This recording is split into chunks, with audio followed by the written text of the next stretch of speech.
Le craquement humide d'un poing contre la chair, puis le silence, puis la lente goutte de sang sur le marbre. Vivian Ashford gisait recroquevillée au bas du grand escalier de son manoir, enceinte de 7 mois, son téléphone à 3 pieds d'elle montrant un texte non envoyé à sa mère. « Maman, j'ai besoin de te dire quelque chose à propos de Preston. Je suis effrayée. » Elle n'a jamais fini ce mot. Son mari milliardaire PDG se tenait au-dessus d'elle, respirant difficilement, son alliance fendue par la force de son dernier coup. Il regarda sa femme inconsciente un long moment. Puis il redressa sa cravate, enjamba son corps, marcha jusqu'à son bureau et se versa un scotch. Il lui fallut 45 minutes pour appeler le 911. Preston Ashford croyait que son argent le rendait intouchable. Il croyait que ses relations feraient disparaître cela. Il croyait que les parents tranquilles à la retraite de Vivian, un comptable et une institutrice, étaient impuissants à l'arrêter. Il se trompait catastrophiquement. Parce que Malcolm Mercer n'était pas vraiment un comptable. Il était un ancien directeur adjoint des opérations de la CIA. Et Catherine Mercer n'était pas seulement une institutrice. Elle était une procureure fédérale qui avait mis en prison des chefs de crime et des sénateurs corrompus. Que se passe-t-il quand un monstre attaque la file de 2 personnes qui ont passé toute leur vie à détruire des monstres? Restez jusqu'à la fin, car la vengeance qui se déroulera vous coupera le souffle. Et la leçon qu'elle enseigne pourrait bien vous sauver la vie. La leçon et la valeur.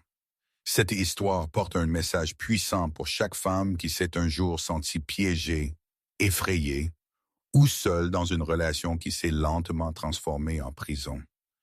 La vérité est celle-ci. Rester dans l'abus n'est pas une faiblesse. C'est de la survie. Et partir quand vous trouvez enfin le courage n'est pas admettre l'échec. C'est reprendre votre vie. Le voyage de Vivian nous rappelle que les monstres se cachent derrière des sourires charmants et des costumes coûteux. Ils nous isolent. Ils nous font douter de nous-mêmes. Ils nous convainquent que nous méritons la douleur. Mais voici ce qu'ils ne veulent pas que vous sachiez. La porte de la prison était déverrouillée tout le temps. Vous avez juste besoin de la voir. Vous avez juste besoin de quelqu'un pour vous croire. Vous avez juste besoin d'un moment de clarté pour passer. Si cette histoire résonne avec vous, si vous connaissez quelqu'un qui a besoin d'entendre ce message, s'il vous plaît, partagez-le. Votre partage pourrait être le déclic qui sauve une vie, le craquement humide d'un poing contre la chair, puis le silence, puis la lente goutte de sang sur le marbre. Ce furent les sons qui mirent fin à l'ancienne vie de Vivian Mercer Ashford. La vie où elle souriait pour les caméras, la vie où elle donnait des excuses, la vie où elle croyait que demain serait différent. Elle gisait recroquevillée au bas du grand escalier dans le manoir Ashford. Enceinte de 7 mois, son téléphone avait atterri à 3 pieds d'elle, l'écran fissuré, montrant un message texte non envoyé à sa mère. « Maman, j'ai besoin de te dire quelque chose à propos de Preston. Je suis effrayée. » Elle n'a jamais fini ce mot. Effrayée. Elle avait été si effrayée pendant si longtemps qu'elle avait presque oublié ce que c'était de ne pas avoir peur. Preston se tenait au-dessus d'elle sur le palier, respirant difficilement. Son alliance s'était fendue de la force de son dernier coup, du sang. Son sang goûtait de ses jointures sur le tapis persane que sa mère avait importé de Téhéran. Pendant un long moment, il fixa sa femme inconsciente, son corps brisé, à la courbe de son ventre où sa file grandissait. Puis il redressa sa cravate. Il enjamba son corps. Il marcha jusqu'à son bureau à domicile et se versa un scotch. Il lui fallut 45 minutes pour appeler le 911, 45 minutes pour construire son histoire, 45 minutes pour pratiquer le tremblement dans sa voix. Elle est tombée dans les escaliers. Sa grossesse l'a rendue maladroite. Je l'ai trouvée comme ça. S'il vous plaît, dépêchez-vous. S'il vous plaît, aidez ma femme. Les ambulanciers sont arrivés à 23h23 la nuit. 2 ambulanciers se sont précipités par la porte d'entrée que la gouvernante avait laissé déverrouiller avant de fuir vers ses quartiers. Marcus Chen avait 26 ans et était ambulancier depuis 4 ans. Il avait vu des accidents de voiture. Il avait vu des bagarres de bar. Il avait vu les conséquences de la violence plus de fois qu'il ne pouvait compter. Il sut immédiatement que Vivian Ashford n'était pas tombée dans les escaliers. Les motifs des ecchymoses étaient erronés. Les chutes créaient des blessures spécifiques. Poignette cassée en essayant de se rattraper. Contusion sur un côté du corps. Traumatisme compatible avec une culbute. Les blessures de Vivian racontaient une histoire différente. Blessure défensive sur ses avant-bras. Ecchymose en forme de jointure sur sa pommette. Son os orbital fracturé par un coup direct. Pas un impact avec des escaliers. Et sous les marques violettes fraîches, des ecchymoses plus anciennes en jaune et vert. Des blessures à divers stades de guérison. Cette femme avait été battue, pas seulement ce soir, pendant des mois, peut-être des années. Marcus regarda Preston Ashford qui se tenait dans l'embrasure de son bureau avec un verre de liquide ambré à la main. Le visage de l'homme était arrangé dans une expression de préoccupation. Sa voix tremblait d'une émotion pratiquée, mais ses yeux étaient calmes, calculateurs. Les yeux de quelqu'un qui observait pour voir si sa performance était convaincante. Marcus sortit son téléphone et commença à tout photographier. Chaque ecchymose, chaque marque, chaque pièce de preuve qui racontait la vérité que Preston Ashford essayait d'enterrer. « Est-ce vraiment nécessaire? » demanda Preston. Sa voix avait une pointe sous le chagrin. « Elle est tombée. Je vous ai dit ce qui s'est passé. » « Procédure standard, monsieur, » répondit Marcus. Il garda sa voix neutre. Il continua à photographier. L'ambulance hurla à travers la nuit vers l'hôpital Sainte-Catherine. À l'arrière, Marcus travailla à stabiliser Vivian pendant que son partenaire conduisait. Sa tension artérielle chutait. Le rythme cardiaque du bébé était erratique. Tous deux étaient en train de mourir. Il appela à l'avance la salle d'urgence. Femme de 32 ans, enceinte de 7 mois, traumatisme crânien grave, contusions multiples, hémorragie interne possible. Alerter l'obstétrique et la neurologie. C'est une priorité 1. Il ne dit pas ce qu'il soupçonnait, pas à la radio, pas là où les avocats pourraient assigner les enregistrements. Mais quand le docteur Rebecca Holloway rencontra l'ambulance aux portes de la baie d'urgence, Marcus la tira à part. « Doc, je fais ce travail depuis 4 ans. Cette femme n'est tombée d'aucun escalier. Quelqu'un l'a battue à moitié morte. Et d'après les ecchymoses plus anciennes, ce n'était pas la première fois. » Le docteur Holloway regarda le brancard, précipité à l'intérieur. Elle avait été l'obstétricienne de Vivian pendant 6 mois. Elle avait vu les accidents, les excuses, la façon dont Vivian tressaillait quand Preston lui touchait l'épaule pendant les rendez-vous. Elle avait suspecté. Elle n'avait jamais pu le prouver. Maintenant, elle n'avait pas besoin de preuves. La vérité était écrite sur le corps brisé de sa patiente. « Donnez-moi des copies de ces photos, » dit-elle. Et Marcus, merci d'avoir fait attention. À l'intérieur de la salle de traumatologie, un chaos organisé éclata autour de la forme inconsciente de Vivian. Les infirmières découpèrent dans sa blouse en soie. Les moniteurs bipèrent et sonnèrent. Les médecins crièrent un désordre dans le jargon raccourci des urgences médicales. « Son cerveau enfle », annonça le neurologue. « Nous devons soulager la pression maintenant ou nous la perdrons. »« Le bébé est en détresse », ajouta le docteur Holloway. « Décélération sur le moniteur. Nous devrons peut-être accoucher ce soir. Elle n'a que 31 semaines, je sais. Mais si la mère meurt, le bébé meurt aussi. À 200 miles de là, à Westbrook, une banlieue tranquille avec des rues bordées d'arbres et des maisons qui avaient été payées il y a des décennies, un téléphone sonna à 23h47 la nuit, répondu à la deuxième sonnerie.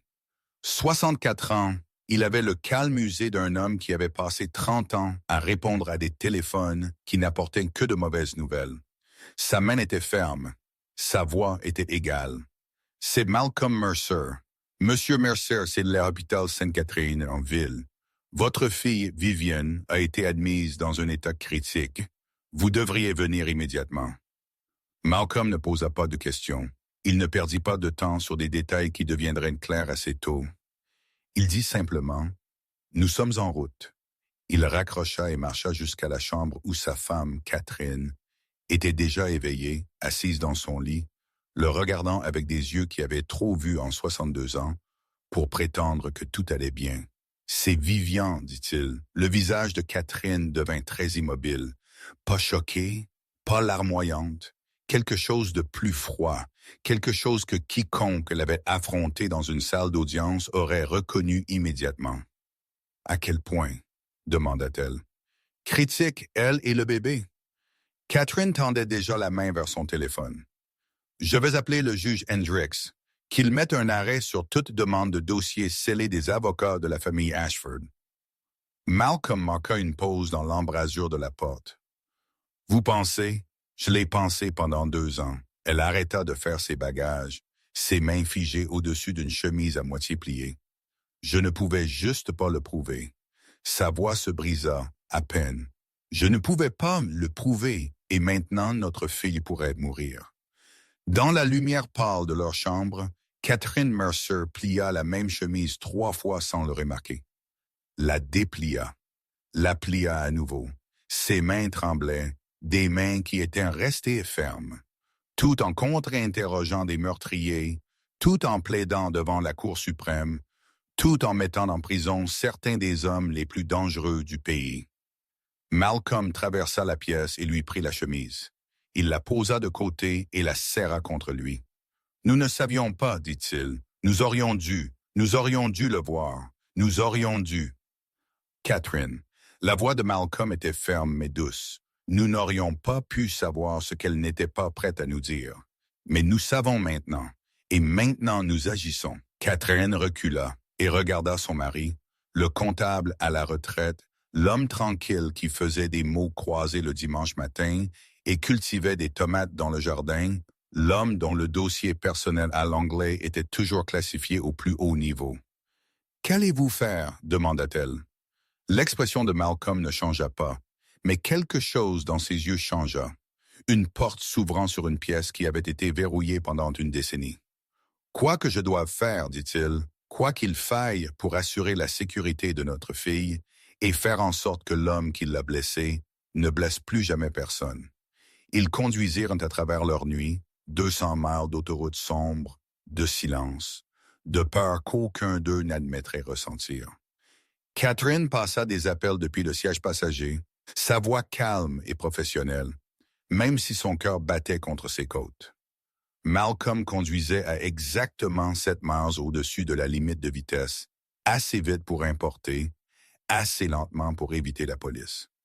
Ses mains étaient fermes sur le volant, mais son esprit travaillait déjà, planifiant déjà et identifiant déjà les atouts et les ressources et les faveurs dues. Ils arrivèrent à l'hôpital Sainte-Catherine à 3h14 du matin.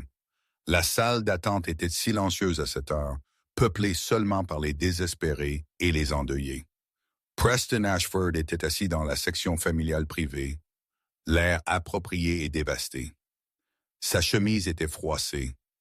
Ses cheveux étaient bourriffés. Ses yeux étaient rouges, bien que Malcolm ne pût dire si c'était de pleurer ou du scotch qu'il avait bu. Quand Preston les vit, il se leva immédiatement. Son visage se froissa en une expression de soulagement. « Oh, Dieu merci, vous êtes là. Ça a été horrible. » Elle est tombée dans les escaliers. 1 minute, elle allait bien, et la suivante, sa voix se brisa avec art. « Ils ne me diront rien. Personne ne me dira rien. » Malcolm regarda son gendre.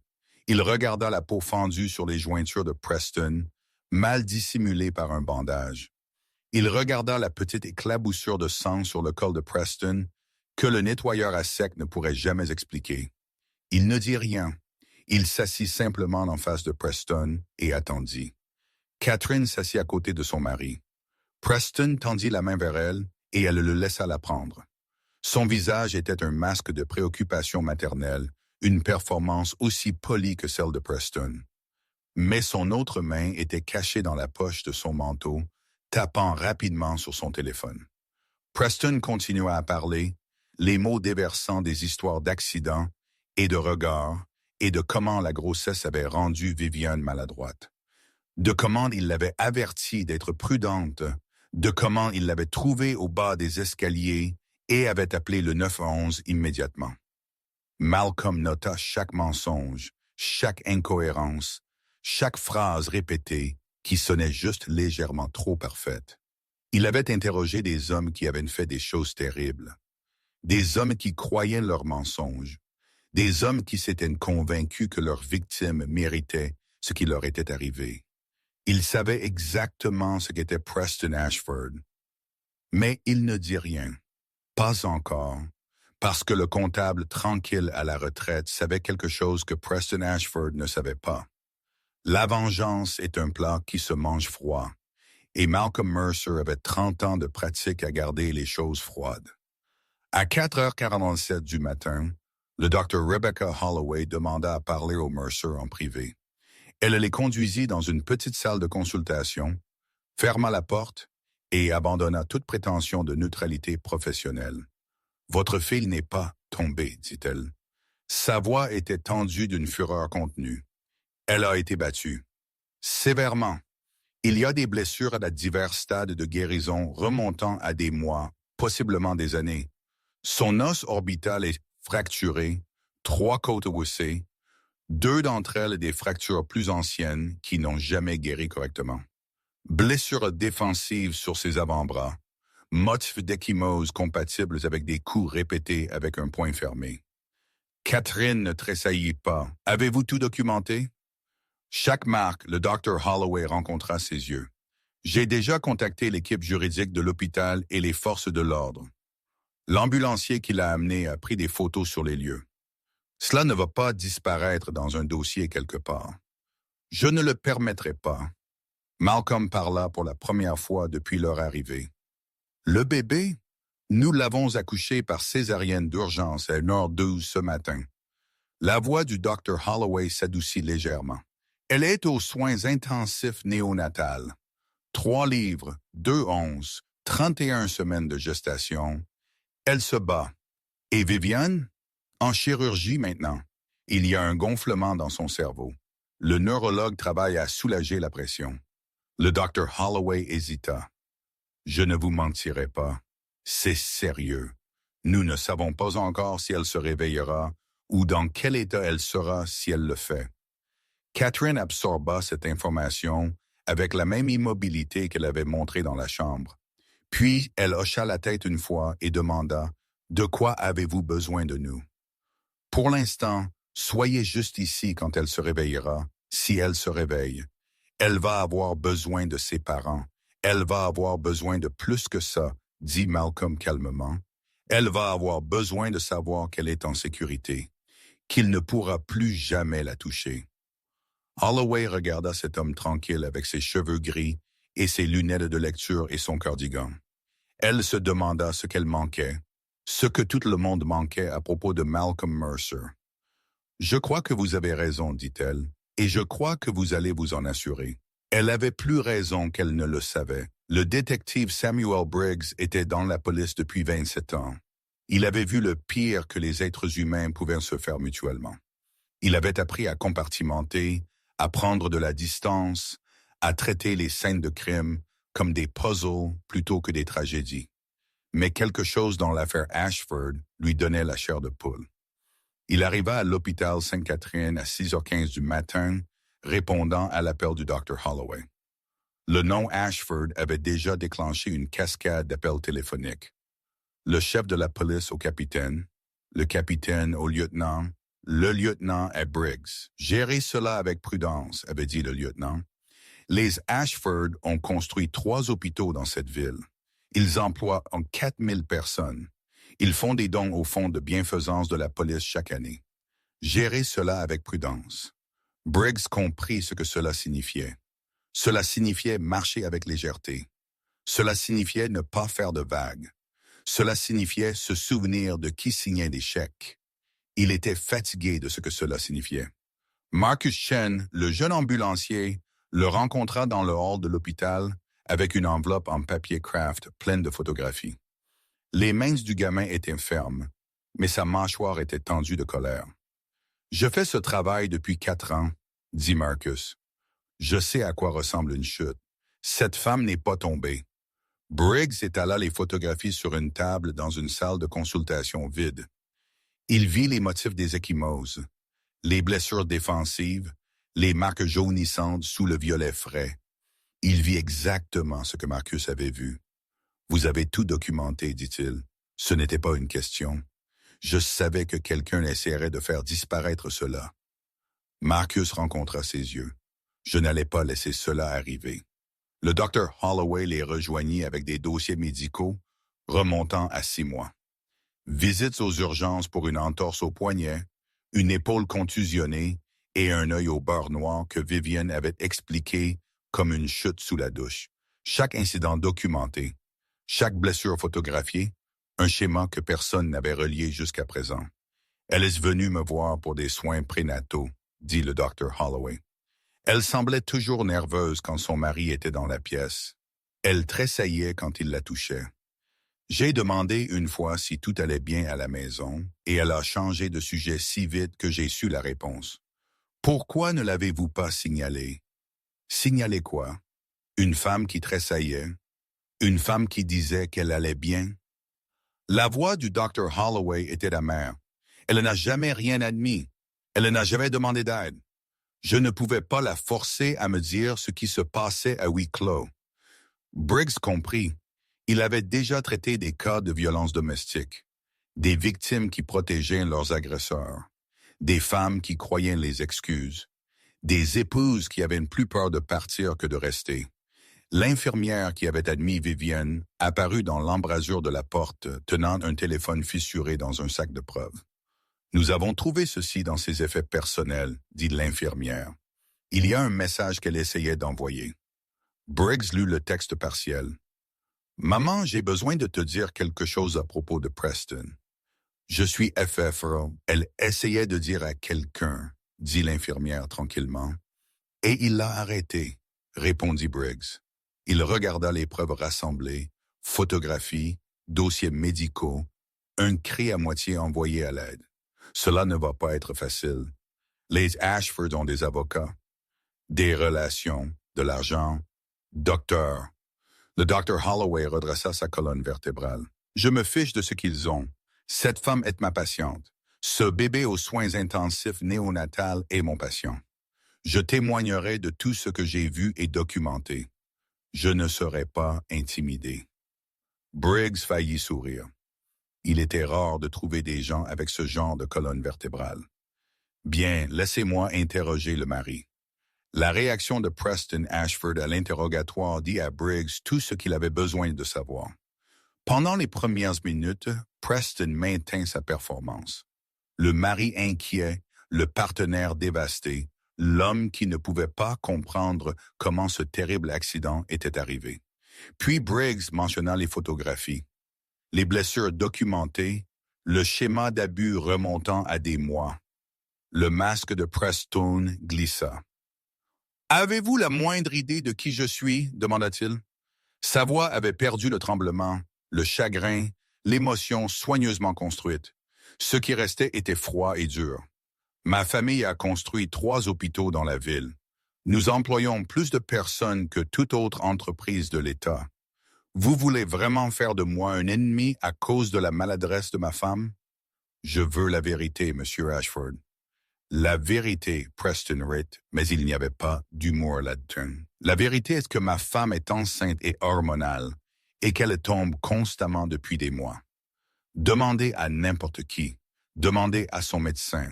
Demandez au personnel. J'ai demandé à son médecin et les preuves ne confirment pas une chute. L'expression de Preston changea. Devint calculatrice. Alors je veux ce que mes avocats présenteront pour toute question ultérieure. Et je vous suggère de réfléchir très attentivement à votre carrière avant de poursuivre cela plus loin.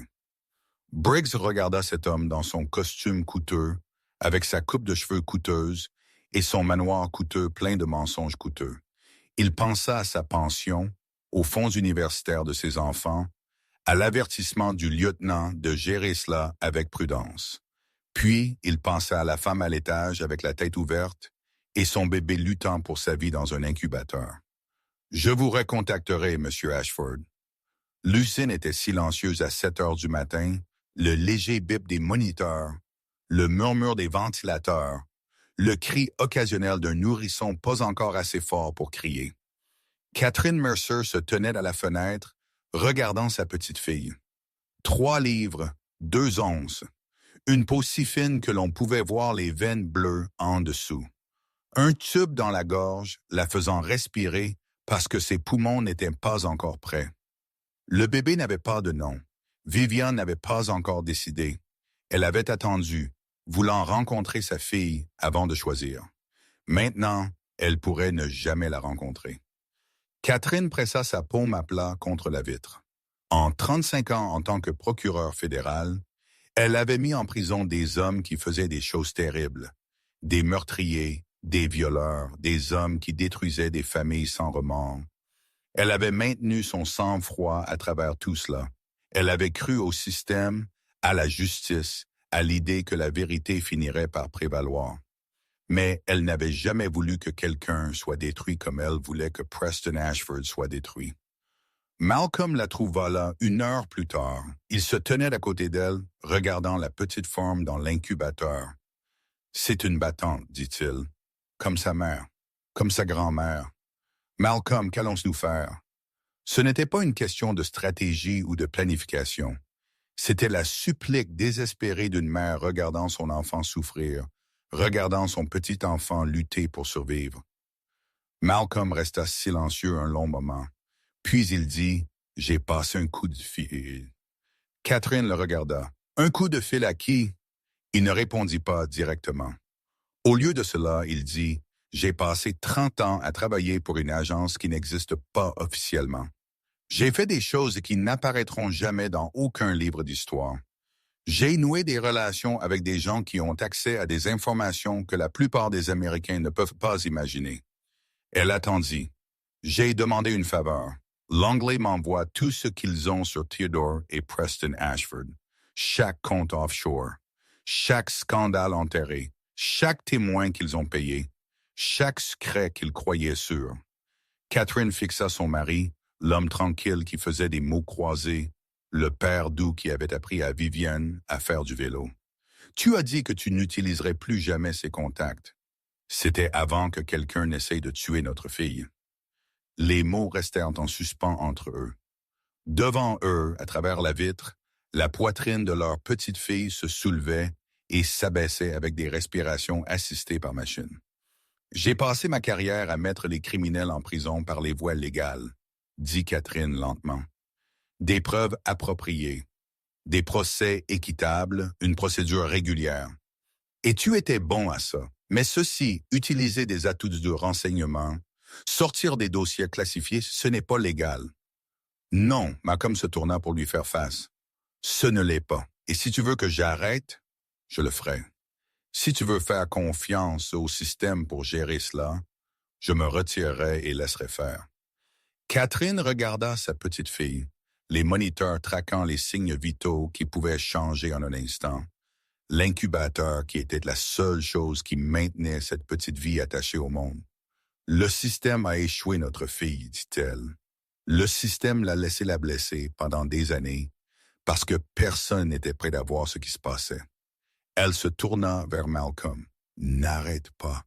Quoi que tu aies à faire, n'arrête pas tant qu'il ne pourra plus jamais blesser personne à nouveau. » Malcolm hocha la tête une fois. Puis je dois passer d'autres appels. Il la laissa là à la fenêtre, la laissa regarder leur petite fille respirer.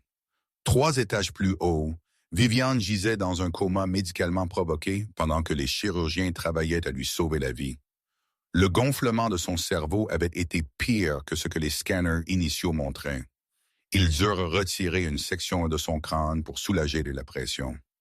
Nina Vasquez était l'infirmière de nuit assignée à la salle de réveil de Viviane. 28 ans, elle était infirmière depuis 5 ans. Elle avait déjà travaillé en traumatologie. Elle avait vu des patients en pire état que Viviane Ashford. Mais quelque chose dans cette affaire la hantait. Peut-être était-ce la grossesse, la connaissance que cette femme avait été battue alors qu'elle portait un enfant. Peut-être était-ce le défilé d'avocats coûteux qui ne cessait d'apparaître avec des documents et des exigences. Peut-être était-ce la façon dont la mère de Viviane l'avait regardé.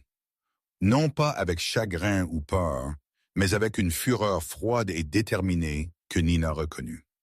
La fureur de quelqu'un qui en avait fini d'être impuissant, d'observer, d'attendre que quelqu'un d'autre arrange les choses.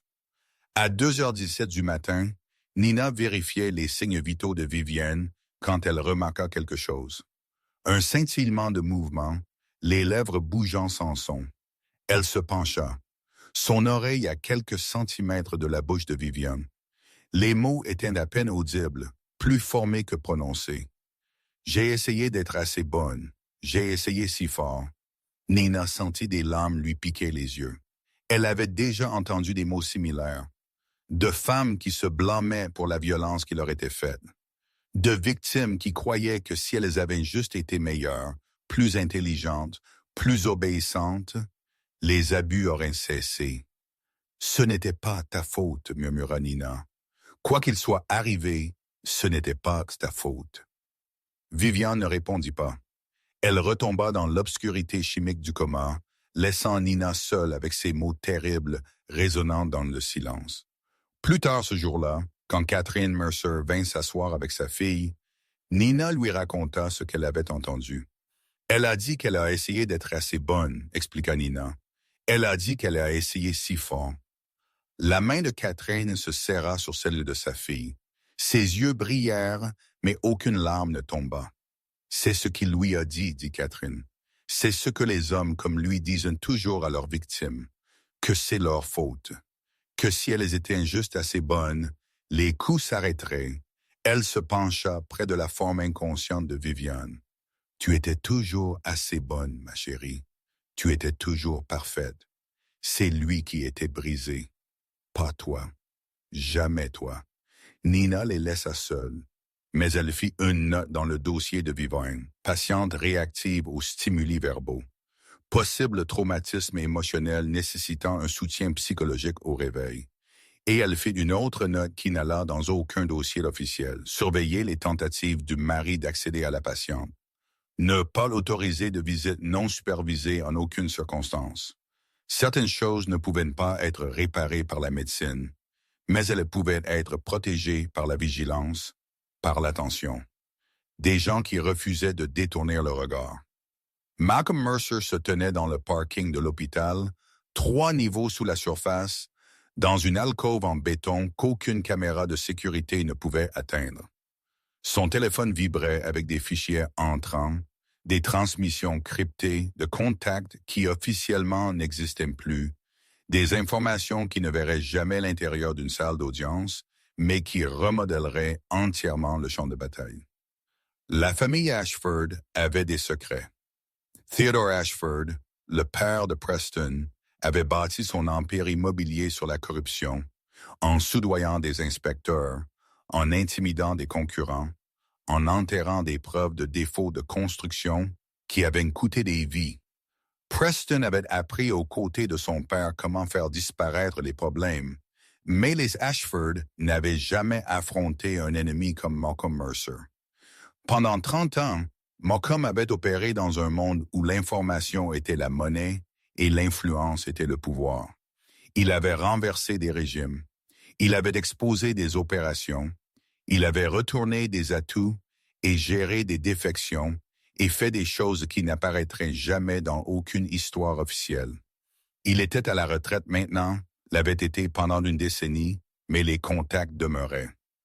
Les faveurs dues, les dettes jamais payées. Il commença à passer des appels. En 48 heures, Ashford Development Corporation fit face à un examen réglementaire inattendu. Des inspections de bâtiments qui avaient été levées pendant des années furent soudainement programmées. Des examens environnementaux qui avaient été accélérés furent rouverts. Des contrats qui avaient semblé sécurisés furent remis en question. 3 investisseurs majeurs reçurent des colis anonymes contenant des preuves d'irrégularité financière, pas assez pour prouver quoi que ce soit devant un tribunal, juste assez pour les rendre nerveux, juste assez pour les faire reconsidérer leur relation avec la famille Ashford. Un journaliste du Washington Post reçut un tuyau sur l'historique de Preston avec les femmes. Les détails étaient vagues, noms retenus, détails flous, mais le schéma était clair. Ce n'était pas la première femme que Preston Ashford avait blessée. Il y en avait eu d'autres avant Vivian, d'autres qui avaient été payées pour se taire, d'autres qui pourraient être prêtes à parler. Malcolm regarda les dominos commencer à s'aligner. Il était patient, il était méthodique, il avait tout le temps du monde. Et Preston Ashford, qui n'avait jamais affronté un adversaire qu'il ne pouvait acheter ou intimider, n'avait aucune idée de ce qui allait arriver. La mémoire est une chose étrange. Elle ne joue pas dans l'ordre. Elle ne respecte pas la chronologie ou la logique ou la progression linéaire du temps. Elle afflue par fragments, une odeur, un son, un flash de couleur qui déverrouille une porte que vous ne saviez pas fermer. Dans son coma médicalement provoqué, Vivian Mercer Ashford rêva. Elle rêva d'un gala de bienfaisance il y a 2 ans et demi. Des lustres en cristal et des tours de champagne et un quatuor à cordes jouant quelque chose de classique qu'elle ne pouvait nommer. Elle y était, représentant son association à but non lucratif, essayant de sensibiliser les victimes de violences domestiques. L'ironie aurait été douloureuse si elle avait été assez consciente pour l'apprécier. Elle se souvint d'avoir ri de quelque chose que sa collègue Denise avait dit, un vrai rire, chaleureux et sans réserve, le genre de rire qu'elle oublierait de faire dans les années à venir. Et elle se souvint du moment où elle sentit des yeux sur elle, le moment où elle se tourna et vit Preston Ashford à travers la pièce bondée. Il était beau, ce fut sa première pensée. Cheveux foncés, mâchoire forte, le genre de visage qui appartenait aux couvertures de magazines. Il portait son smoking comme s'il avait été fait pour lui, ce qui était probablement le cas. Tout en lui criait vieil argent, succès sans effort, le genre de vie qu'elle n'avait vu que dans les films. Quand leurs yeux se rencontrèrent, il sourit. Non pas un sourire social poli, quelque chose de plus chaleureux, quelque chose qui lui fit sentir qu'elle était la seule personne dans la pièce. Elle apprendrait plus tard que c'était son don, faire en sorte que les femmes se sentent vues, choisies, spéciales. C'était l'hameçon qui les attirait. La première étape d'un schéma qu'il avait perfectionné au fil des années de pratique.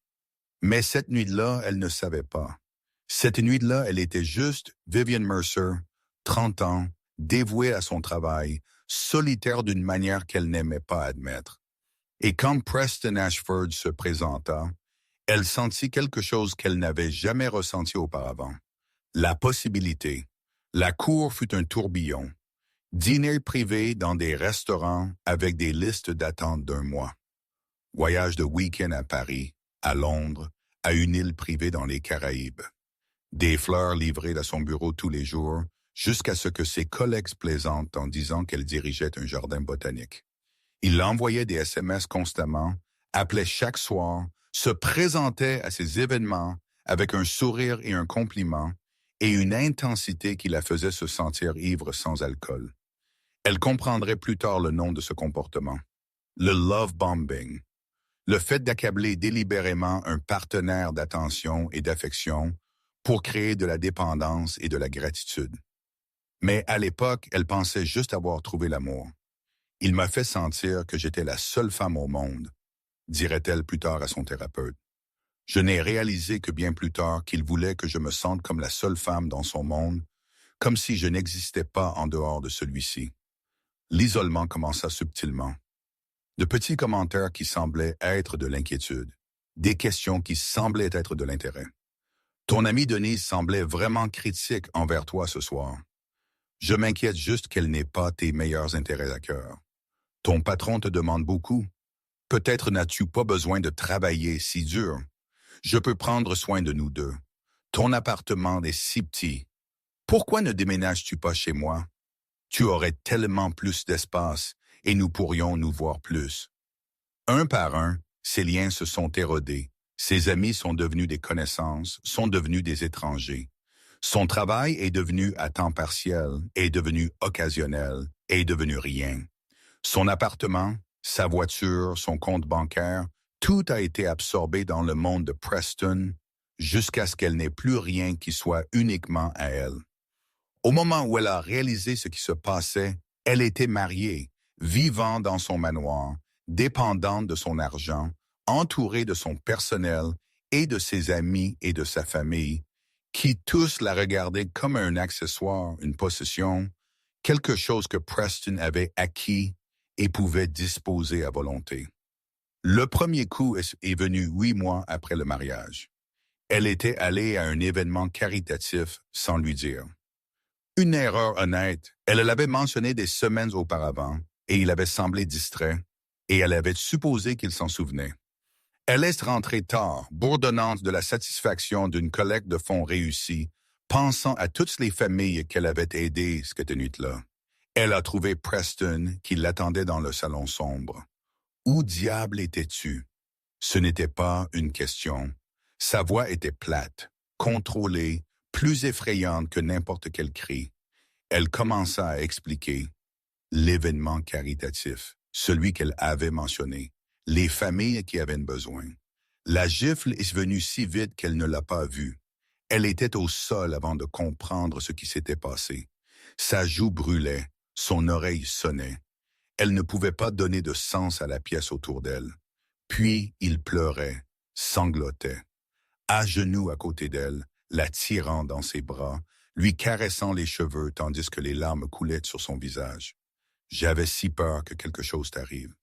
Je t'aime trop, je ne peux pas le contrôler. Je suis tellement désolé, je ne le ferai plus jamais. Tu ne peux juste pas me faire peur comme ça. Elle l'a cru. C'était la terrible vérité qui la hantait même dans ses rêves. Elle l'a cru. Elle s'est excusée de l'avoir fait s'inquiéter. Elle a promis de toujours lui faire savoir où elle était. Elle a accepté ses larmes comme preuve de son amour plutôt qu'une technique de manipulation aussi vieille que le monde. C'est ce qu'on appelle le cycle de l'abus, expliquerait plus tard sa thérapeute. Accumulation de tension, incident, réconciliation, calme, puis accumulation de tension à nouveau. Chaque cycle érode la résistance, rend le départ plus difficile, fait douter la victime de la réalité, jusqu'à ce qu'elle ne puisse plus distinguer la vérité des mensonges. Le deuxième coup est venu 2 mois plus tard. Le troisième, 3 semaines après cela. Chaque incident était suivi de larmes et d'excuses et de cadeaux coûteux. Chaque période de calme était plus courte que la précédente, chaque escalade plus sévère. Elle a appris à lire ses humeurs, à prédire l'accumulation de tensions, à devenir petite, silencieuse et conciliante dans l'espoir de prévenir l'inévitable. Elle a appris à cacher les ecchymoses avec du maquillage, à expliquer les blessures avec des mensonges maladroits, à sourire pour les caméras et à faire semblant que tout allait bien. Elle est devenue experte en performance et elle se détestait pour cela. 2 heures du matin, Catherine était assise seule dans la chapelle de l'hôpital. Elle ne priait pas, n'avait jamais été religieuse, mais elle avait besoin d'un endroit calme, un endroit où le poids des 24 dernières heures pouvait se déposer sans public. La chapelle était petite. Une douzaine de bancs, un autel simple, des vitraux représentant des scènes qu'elle ne reconnaissait pas, le genre d'espace spirituel non confessionnel que les hôpitaux construisaient pour des familles comme la sienne. Des familles attendant des nouvelles. Des familles ayant besoin d'un réconfort que la médecine ne pouvait pas fournir. Catherine ferma les yeux et se laissa se souvenir. Le jour où ils ont ramené Vivian de l'agence d'adoption. Leur fille avait 2 ans alors, d'énormes yeux bruns, des joues potelées, un sourire qui pouvait illuminer une pièce. Elle avait été trouvée abandonnée sur un parking de supermarché à 3 mois. Aucune famille ne s'était jamais manifestée pour la réclamer. Catherine et Malcolm avaient essayé d'avoir des enfants pendant des années. Traitement de fertilité, spécialiste, procédure qui laissait Catherine épuisée et vide. Quand la dernière tentative avait échoué, ils avaient pleuré. Ils s'étaient demandé si la parentalité était faite pour eux. Puis leur assistante sociale l'avait appelé à propos d'une petite fille de 2 ans qui avait besoin d'une famille. Nous nous sommes choisis, Catherine avait dit à Vivienne à chaque anniversaire. C'est plus puissant que le sang. Nous nous sommes choisis. Maintenant, elle se demandait si cela suffisait. Ils l'avaient choisie, l'avaient aimée, l'avaient protégée, et ne pouvaient toujours pas la protéger d'un monstre qui souriait au gala de bienfaisance. « Où nous sommes-nous trompés » murmura Catherine à la chapelle vide. « Qu'avons-nous manqué » Il n'y avait pas de réponse. Il n'y en avait jamais eu, pas à des questions comme celle-là.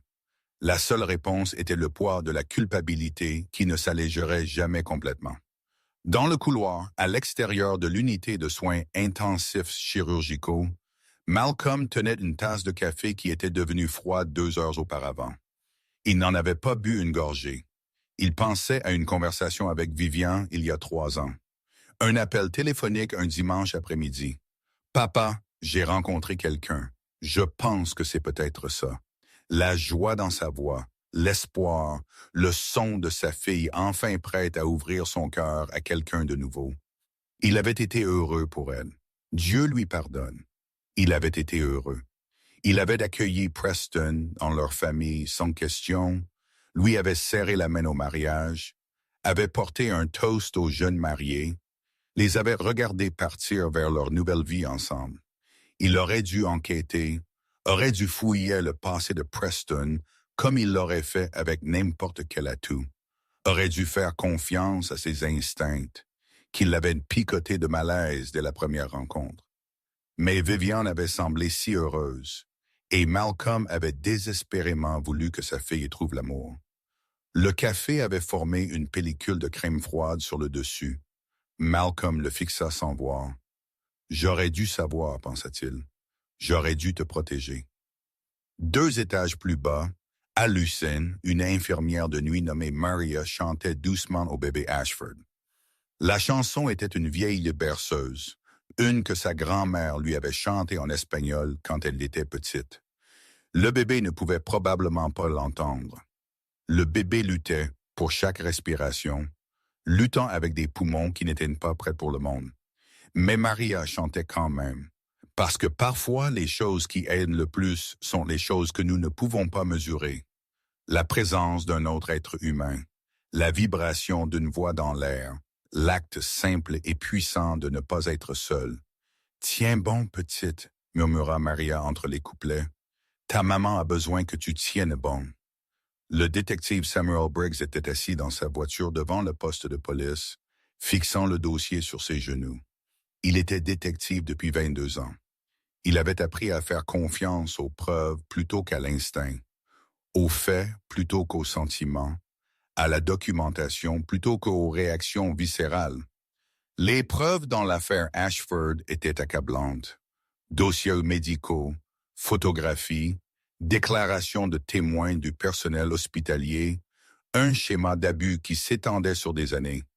Mais les preuves seules ne gagnaient pas les affaires, pas contre des familles comme les Ashford. Son téléphone sonna, le capitaine.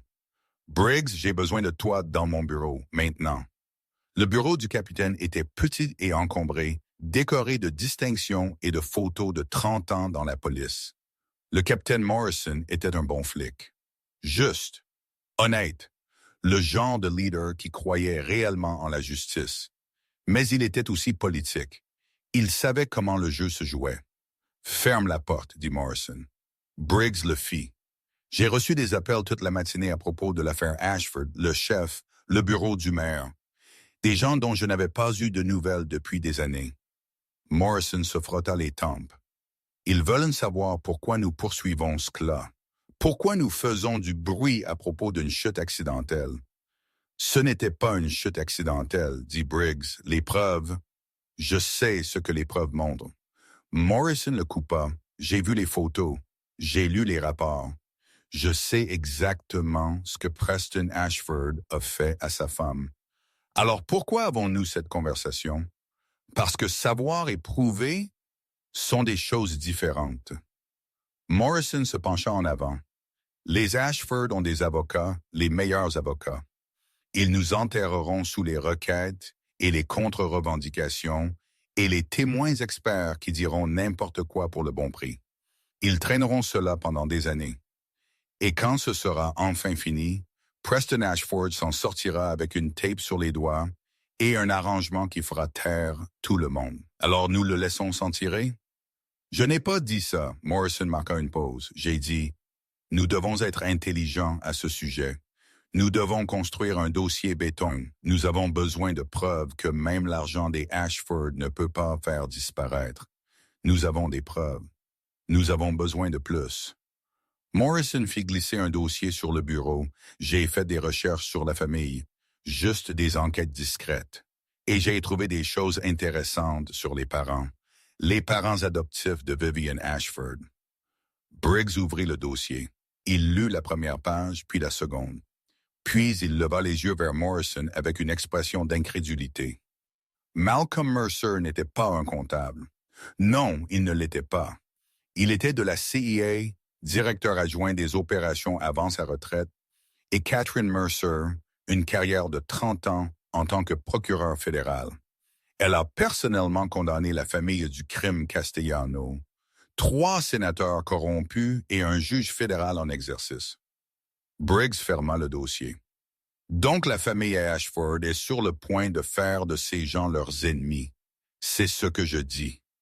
Morrison faillit sourire, et je ne pense pas qu'il comprenne ce que cela signifie. Preston Ashford ne comprenait pas ce que cela signifiait.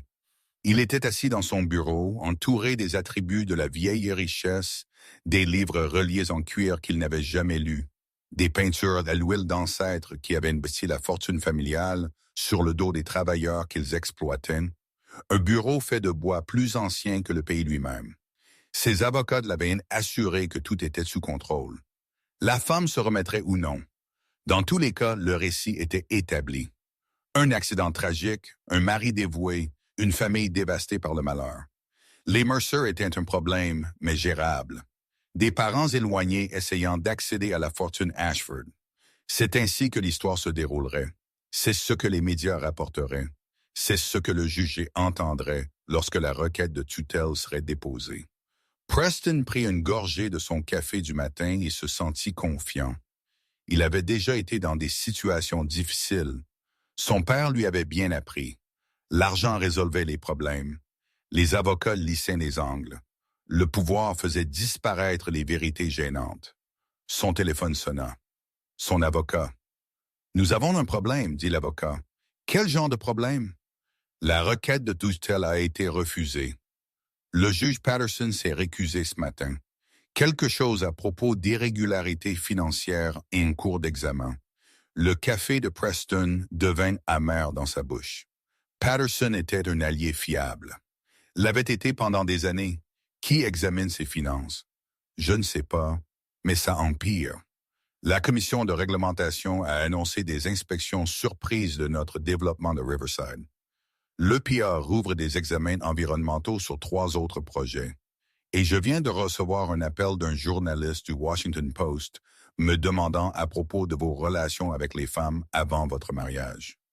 Preston posa sa tasse de café. Sa main tremblait. Ce n'est pas possible. Cela arrive. La voix de l'avocat était tendue. Quelqu'un s'en prend à vous. Quelqu'un ayant accès à des informations qui ne devraient pas être accessibles. Quelqu'un qui sait où les corps sont enterrés. Trouver qui? J'essaie. Mais qui que ce soit, ils sont bons. Très bons. Preston termina l'appel et fixa le mur de son bureau, le portrait de son père qui pendait au-dessus de la cheminée. Les yeux peints de Theodore Ashford semblaient le juger. « Tu m'as appris à ne jamais montrer de faiblesse, » pensa Preston. « Tu m'as appris à détruire mes ennemis avant qu'ils ne puissent me détruire. Mais que fais-tu quand tu ne peux pas voir l'ennemi arriver? » Luzin était silencieuse à minuit. Malcolm se tenait à la fenêtre, regardant sa petite fille dormir. Elle avait pris 2 onces, sa respiration était plus forte. Les médecins étaient prudemment optimistes. Mais prudemment optimistes étaient loin d'être en sécurité, loin d'être en bonne santé, loin de la vie qu'elle méritait. Son téléphone vibra avec un message entrant, un autre dossier de ses contacts à l'anglais. Plus d'informations sur la sombre histoire de la famille Ashford. Malcolm lut le résumé. Theodore Ashford avait été un monstre. Il avait battu sa femme pendant 30 ans avant qu'elle ne meure de complications dues à des blessures officiellement attribuées à un accident de voiture. Il avait abusé de son personnel, de ses partenaires commerciaux, de ses concurrents. Il avait créé Preston à son image, enseignant à son fils que le pouvoir signifiait ne jamais faire face aux conséquences, que les femmes étaient des possessions, que la violence n'était qu'un autre outil pour obtenir ce que l'on voulait. Tel père, tel fils. Malcolm pensa à l'homme dans le couloir, l'homme qui souriait aux caméras et mentait à la police et battait une femme enceinte jusqu'au coma, l'homme qui avait appris la cruauté auprès d'un maître et l'avait perfectionné au fil des années de pratique. Theodore Ashford était en train de mourir d'un cancer, selon les dossiers.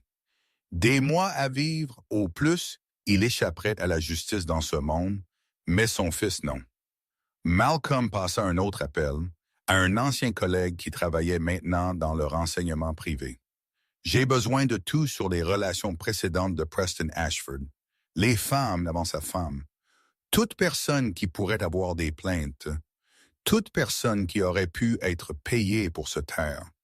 C'est une grosse commande, je sais. Malcolm regarda la poitrine de sa petite fille se soulever et s'abaisser. Mais je fais appel à toutes les faveurs que l'on me doit, à tous les atouts que j'ai cultivés en 30 ans.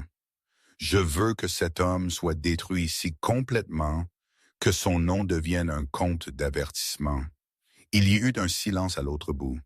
Puis, tu ne parlais jamais comme ça quand tu étais actif. Je n'ai jamais eu de fille dans un lit d'hôpital se battant pour sa vie. Plus de silence. Puis, je vais voir ce que je peux trouver. Catherine le trouva là 1 heure plus tard. Elle se tenait à côté de lui à la fenêtre, regardant leur petite fille dormir. « Tu fais quelque chose, dit-elle. Ce n'était pas une question. Oui. Est-ce légal? Une partie. Catherine réfléchit.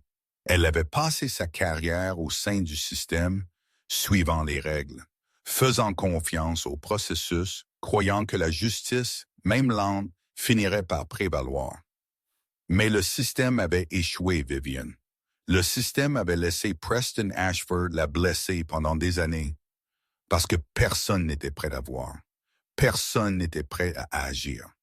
Personne n'était prêt à risquer sa carrière ou son confort pour protéger une femme qui ne se protégeait pas. « Bien, dit Catherine, fais tout ce que tu as à faire. » Malcolm la regarda, la femme qu'il avait aimée pendant 40 ans, la partenaire qui avait construit une vie avec lui, élevé une fille avec lui, fait face à chaque défi avec lui. Cela pourrait devenir laid. J'espère que oui. La voix de Catherine était froide. J'espère que ça deviendra si laid que Preston Ashford souhaitera n'être jamais né. Malcolm hocha la tête une fois. Puis je dois passer d'autres appels. Jour 12. Vivienne développa une hémorragie cérébrale. L'alarme d'urgence se déclencha à 2h47 du matin. Des infirmières couraient, des médecins criaient des ordres.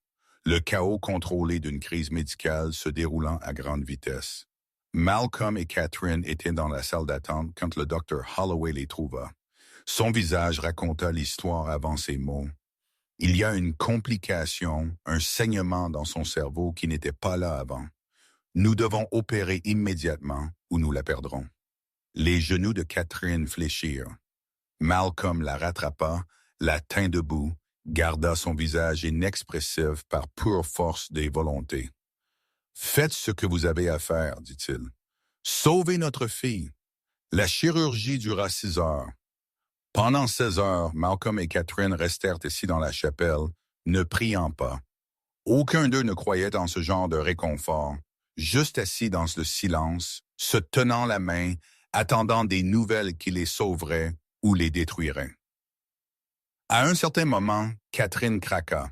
Cela commença par un tremblement dans ses épaules, puis un son qui n'était pas tout à fait un sanglot, plus comme quelque chose se libérant des profondeurs d'elle, puis des larmes, les premières que Malcolm l'avait vue pleurer depuis l'enterrement de sa mère il y a 20 ans.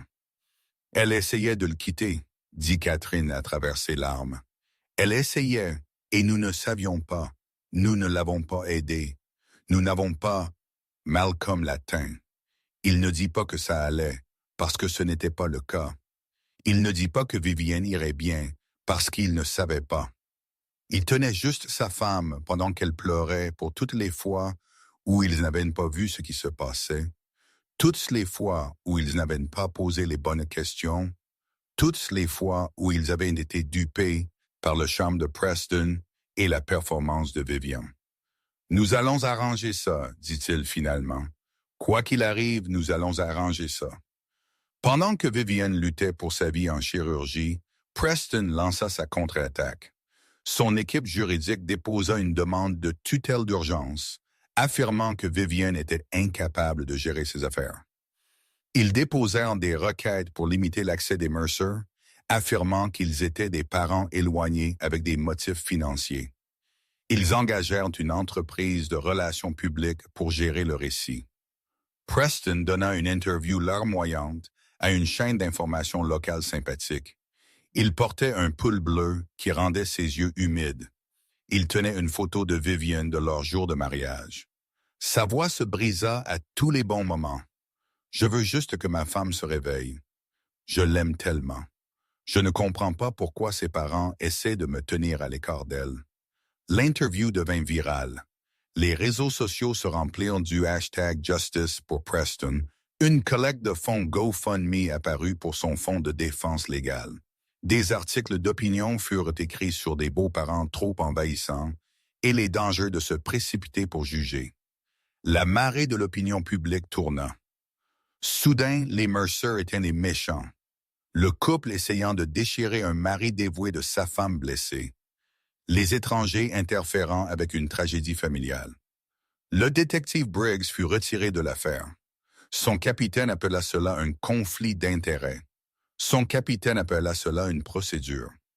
Son capitaine le regarda dans les yeux et s'excusa silencieusement pour quelque chose qu'aucun d'eux ne pouvait contrôler. Le système fonctionnait exactement comme Preston Ashford avait payé pour qu'il fonctionne. 3 heures du matin, Catherine était assise seule dans la cafétéria de l'hôpital. Les tables étaient vides. Les lumières bourdonnaient au-dessus. Les distributeurs automatiques fredonnaient leur hymne mécanique éternel. Catherine fixait une tasse de soupe qu'elle n'avait pas touchée. Elle était restée là assez longtemps pour former une pellicule sur le dessus. En 35 ans, en tant que procureure, elle avait perdu des affaires. Elle avait vu des hommes coupables s'en tirer à cause de technicalités, à cause de problèmes de témoins, parce que les jurys prenaient des décisions qu'elle ne pouvait pas comprendre. Elle avait appris à accepter que la justice était imparfaite, que le système, malgré toutes ses failles, était mieux que pas de système du tout. Maintenant, elle n'était plus sûre de le croire. Preston Ashford allait gagner. Il avait de l'argent et des avocats, et une manipulation médiatique et l'inertie d'une société qui protégeait les hommes comme lui.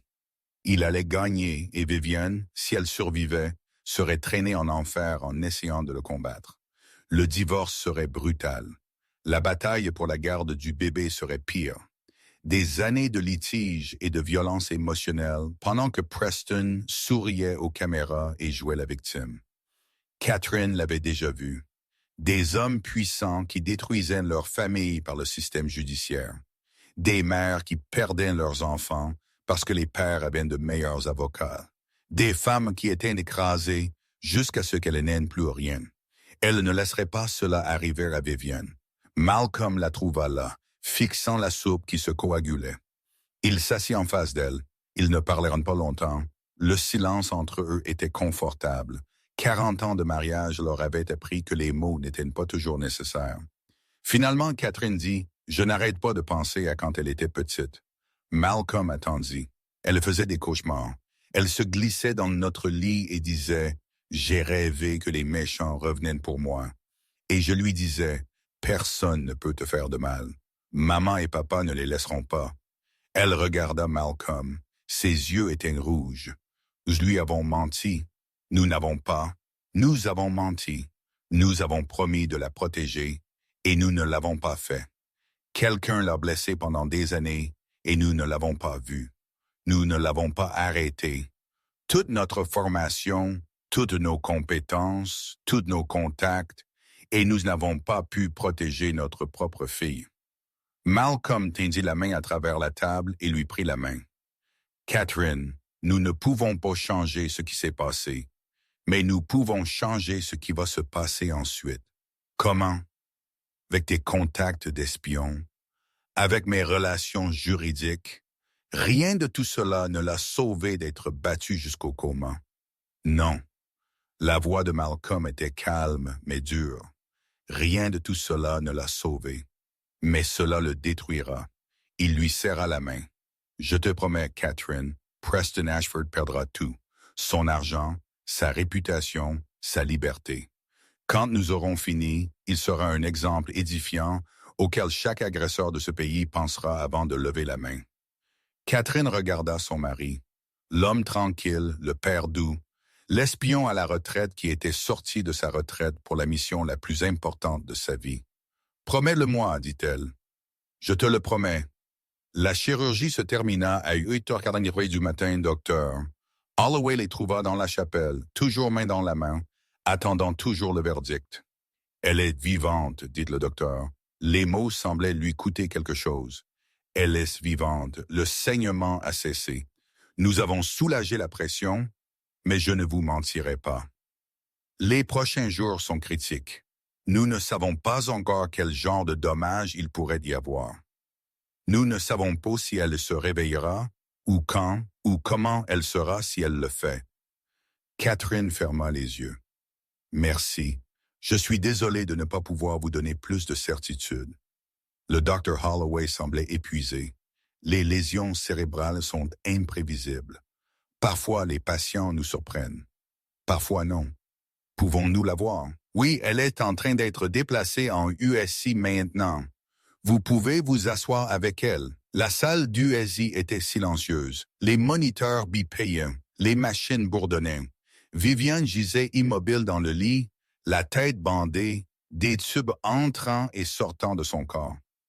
Malcolm se tenait à son chevet, regardant sa fille. « Je ne t'ai pas protégé, dit-il doucement, mais je vais arranger ça maintenant. Je vais m'assurer qu'il ne blesse plus jamais personne. » Elle resta là jusqu'à l'aube, observant, attendant, planifiant. 2 heures du matin, Malcolm conduisit dans les rues vides de la ville. Il se gara devant le manoir Ashford, la maison où sa fille avait été battue à mort. Les fenêtres étaient sombres. Preston était à l'intérieur, dormant paisiblement, confiant que l'argent et les avocats feraient tout disparaître. Malcolm resta dans sa voiture pendant 1 heure, juste à regarder, juste à penser. Dans une autre vie, il aurait géré cela différemment. Dans une autre vie, il y avait des compétences qu'il aurait pu appliquer. Une solution discrète que personne n'aurait jamais tracée. Mais ce n'était plus qui il était. Ce n'était pas qui Viviane l'avait élevé à être. Oui, l'avait élevé. Parce que la parentalité n'était pas seulement ce que vous enseignez à vos enfants. C'était ce qu'il vous enseignait. Et Viviane lui avait appris qu'il y avait de meilleures façons de vaincre les monstres que d'en devenir un. Il s'éloigna. Il y avait un meilleur chemin. Un chemin qui ne se contentait pas d'arrêter Preston Ashford. Un chemin qui le détruirait complètement, publiquement et légalement. Le chemin prendrait plus de temps, mais la destination en vaudrait la peine. Jour 18. La première chose dont Viviane devint consciente fut le son. Le bip des moniteurs. Une voix lointaine prononçant son nom. Le doux bruissement des machines la maintenant en vie. Puis la douleur. Une douleur profonde et lancinante dans sa tête qui pulsait à chaque battement de cœur. Tout son corps semblait lourd, anormal, déconnecté de lui-même. Elle tenta d'ouvrir les yeux. La lumière était trop vive. Elle les referma. Viviane, la voix était plus proche maintenant, familiale. Viviane, tu m'entends? Nina. L'infirmière, celle qui avait été là pendant les heures sombres, celle dont Viviane se souvenait des bords de ses rêves de coma. Elle essaya de parler. Sa gorge était sèche, ses lèvres gercées. Le mot sortit comme un croassement. Bébé? Le visage de Nina apparut au-dessus d'elle. Des larmes coulèrent sur les joues de l'infirmière. Elle va bien. Elle est aux soins intensifs néonatales. C'est une battante, tout comme sa maman. Viviane comprit cela. Sa fille était vivante. Elle était vivante. Elles avaient toutes les deux survécu. La deuxième question vint plus difficilement, tirée de quelque part de plus profond. Où est Preston? L'expression de Nina changea, devint prudente. Il n'est pas ici, en ce moment. Ne le laissez pas m'approcher. La voix de Viviane se brisa sur les mots. S'il vous plaît, ne le laissez pas m'approcher. Je ne le ferai pas. Nina lui serra la main. Je promets, personne ne te fera plus de mal. Catherine et Malcolm furent appelés dans la chambre de Viviane dans l'heure.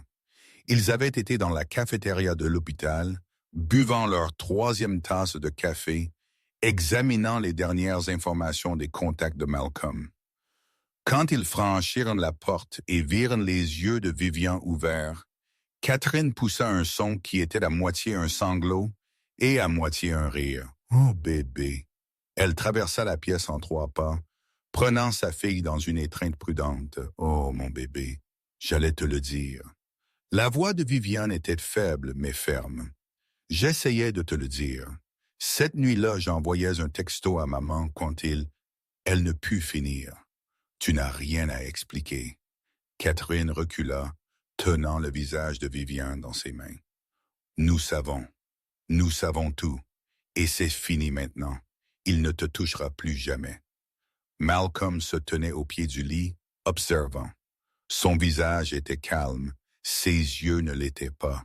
« Combien de temps? » demanda Viviane. « Tu es inconsciente depuis 18 jours. » Le docteur Holloway expliqua la chirurgie, les complications, le rétablissement à venir. Tu es stable maintenant. Le bébé est stable, mais tu as un long chemin devant toi. Viviane hocha la tête lentement. Elle essayait de rassembler les pièces. 18 jours, près de 3 semaines de sa vie disparue, près de 3 semaines de la vie de sa fille qu'elle avait manquée. « Je veux la voir, dit-elle. Je veux voir mon bébé. » Le docteur Holloway échangea un regard avec Catherine. « Bientôt, quand tu seras un peu plus forte. Pour l'instant, nous avons besoin que tu te reposes et te rétablisses. Mais elle va bien. Elle se porte remarquablement bien, 33 semaines maintenant. A pris presque 1 livre. Elle respire seule la plupart du temps. » Viviane ferma les yeux. Des larmes coulaient des coins. « J'allais le quitter, » murmura-t-elle. « J'avais commencé à planifier. J'allais partir. » Catherine lui prit la main. « Nous le savons, et tu le feras encore. Tu vas t'en sortir et tu vas être libre, et il va passer le reste de sa vie à payer pour ce qu'il t'a fait. » Il y avait quelque chose dans la voix de sa mère qui fit lever les yeux à Viviane, une dureté qu'elle n'avait jamais entendue auparavant, une promesse enveloppée d'acier. « Maman, qu'est-ce que tu fais? Ce que nous aurions dû faire il y a des années. » La mâchoire de Catherine était serrée, protégeant notre fille. Le détective Briggs vint hors service. Il avait suivi l'affaire, malgré en avoir été retiré, traquant les preuves par des canaux non officiels, construisant un dossier qu'aucun officier supérieur n'avait autorisé. Il s'assit sur une chaise à côté du lit de Viviane et posa la question directement. « Madame Ashford, je dois vous demander, voulez-vous porter plainte contre votre mari? » Viviane regarda ses parents, puis la photographie de sa fille que Nina avait scotchée au mur. 3 livres, 8 onces maintenant. Un petit poing levé comme en défi. Oui, sa voix était plus forte qu'elle ne l'avait été. Je veux porter plainte, je veux témoigner, je veux qu'il me regarde dans les yeux pendant que je dis au monde ce qu'il a fait. Briggs hocha la tête. Alors nous devrons travailler ensemble. Ce ne sera pas facile. Les Ashford ont des ressources, des relations. Ils se battront sales. Je sais, Viviane rencontra ses yeux. Mais j'en ai fini d'avoir peur. J'en ai fini de me cacher. J'en ai fini de protéger l'homme qui a essayé de me tuer, moi et ma fille. Je suis restée parce que je pensais pouvoir arranger les choses, dit-elle plus tard, quand Briggs était parti et que seuls ses parents étaient restés. Je suis restée parce que partir ressemblait à admettre que j'avais fait une erreur. Je suis restée parce que j'avais honte. Catherine lui serra la main. Mais je n'ai plus honte. La voix de Viviane se durcit. Je suis furieuse. 3 jours plus, Viviane était assez forte pour être emmenée en fauteuil roulant à l'usine. Nina poussa sa chaise à travers les couloirs silencieux, passant devant les voix étouffées et les familles inquiètes et le bip incessant des machines qui mesuraient de la vie et la mort par incréments numériques. L'usine était chaude, faiblement éclairée, conçue pour imiter l'utérus autant que la médecine moderne le permettait. Nina arrêta le fauteuil roulant devant un incubateur dans le coin. « La voici, » dit l'infirmière doucement. « Votre fille. » Viviane regarda à travers les parois en plastique la petite forme à l'intérieur. 3 livres, 8 onces, toujours si petite, toujours branchée au moniteur, mais respirant, vivant, se battant. Elle pressa sa paume contre le plastique chaud. « Bonjour, bébé, » murmura-t-elle. « Je suis ta maman. Je suis tellement désolée que ça m'ait pris si longtemps pour te rencontrer. » La main du bébé tressaillit, de minuscules doigts fléchissant contre la douce couverture. Puis-je la tenir? Nina vérifia auprès de l'infirmière de l'usine. Des arrangements furent faits. Les mains attentives transférèrent le petit paquet de l'incubateur à la mère. Viviane tint sa fille pour la première fois. 3 livres d'impossibilité, une peau translucide sur des veines bleues, les yeux fermés contre un monde pour lequel elle n'était pas prête, mais chaude, vivante. Sa fille, sa raison pour tout ce qui allait suivre. « Je vais t'appeler Rose, » murmura Viviane, « parce que les roses font pousser des épines pour se protéger. Et tu auras besoin d'épines, bébé. » Le monde est dur. Rose Catherine Mercer. Un nouveau nom pour un nouveau départ. Aucun Ashford dedans. Catherine se tenait à la fenêtre de Lucie. Regardant Viviane tenir sa petite fille, Malcolm se tenait à côté d'elle. « Elle va s'en sortir, » dit Malcolm. « Elle va faire plus que s'en sortir. » La voix de Catherine était féroce. « Elle va prospérer. Elle va élever ce bébé. Elle va aider d'autres femmes comme elle. Et Preston Ashford va passer le reste de sa vie à savoir qu'il n'a pas pu la détruire, qu'il a fait de son mieux. Et elle a survécu quand même. » Malcolm regarda sa femme, la procureure, la mère, et la femme qui avait passé 35 ans à croire au système et qui regardait maintenant ces systèmes échouer. « Je t'aime, dit-il, je t'aime aussi. » Catherine ne détourna pas les yeux de la fenêtre. « Maintenant, allons détruire notre gendre. » Le titre du Washington Post tomba comme une bombe. L'histoire de violence d'un PDG. 3 femmes racontant leurs histoires. L'article était méticuleusement recherché, légalement vérifié et absolument dévastateur. 3 femmes avec qui Preston avait eu des relations avant Viviane. Chacune avait vécu le même schéma. L'offensive de charme, l'isolement, le premier coup qui venait de nulle part, les larmes et les excuses et les promesses de changer. Une femme avait été payée 200 000 $ pour signer un accord de non-divulgation. Une autre avait abandonné les poursuites après avoir reçu des menaces envers sa famille. La 3e avait simplement disparu de la vie publique, trop brisée pour se battre davantage. Elles étaient prêtes à parler maintenant, prêtes à raconter leurs histoires, prêtes à voir Preston Ashford enfin faire face aux conséquences. Les contacts de Malcolm les avaient trouvés. Les relations juridiques de Catherine les avaient protégées. Ensemble, elles avaient donné à 3 femmes le courage de parler.